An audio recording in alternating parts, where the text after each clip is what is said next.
వాక్యంలో యోహాను సువార్త 3:16 ఈ రీతిగా రాయబడి ఉంది. ఏమిటంటే, దేవుడు లోకమును ఎంతో ప్రేమించెను. దేవుడు లోకమును ఎంతో ప్రేమించెనని ఉంది. అయితే మరి దేవుడు ఈ లోకంలో ఆయన ఒట్టిగా ప్రేమించలేదు. ప్రియమైన వారలారా, ఆయన ప్రేమించి తన ఏకైక కుమారుడైన యేసుప్రభు వారిని ఈ లోకానికి రక్షకుడిగా పంపించాడు. ఎవరైతే యేసునందు విశ్వాసం ఉంచుతారో వారు నశించిపోరు. ఎవరైతే యేసునందు విశ్వాసం ఉంచరో వారు నశించిపోతారని అర్థము.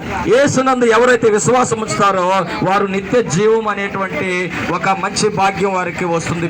ప్రియులారా, ఈ లోకంలో ఎంతకాలం జీవించినా, ఎన్ని సంవత్సరాలు మనం ఈ లోకంలో జీవించినా, ఎంత హోదా ఉన్నా, ఎన్ని ఆస్తిపాస్తులున్నా కూడా ఇవేవి కూడా మనతో రావు. కానీ యేసునందు విశ్వాసం ఉంచడం ద్వారా మనం ఈ లోకంలో సమాధానంగా ఉంటాము, సంతోషంగా ఉంటాము, ఈ లోకంలో అన్ని రకాలుగా ఆశీర్వదించబడతాము.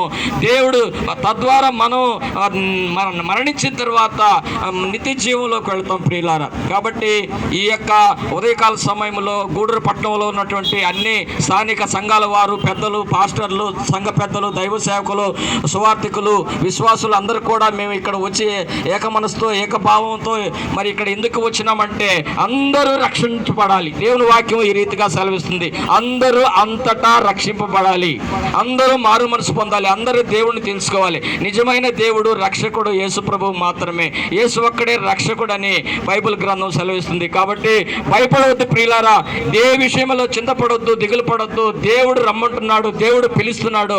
ఒకవేళ ఇదే చివరి దినమేమో, ఒకవేళ రేపటి దినం మనది కాదేమో, ఇదే రక్షణ దినం, ఇదే అనుకూల సమయం. కాబట్టి దయచేసి ప్రతి ఒక్కరు కూడా గమనించండి. మీకు మా యొక్క ప్రియులు పాంప్లెట్స్ పంచుతున్నారు, చిన్న చిన్న బుక్స్ ఇస్తున్నారు, తీసుకోండి, చదవండి, యేసుని గురించి బాగా తెలుసుకోండి. ఈ గూడూరు పట్టణంలో అనేక సంఘాలు ఉన్నాయి. మీరు మారు మనసులు పొంది, రక్షణ పొంది మీ దగ్గరలో ఉన్న సహవాసాలకు వెళ్ళవాలని కోరుతూ ఈ మాటలు ముగిస్తున్నాను.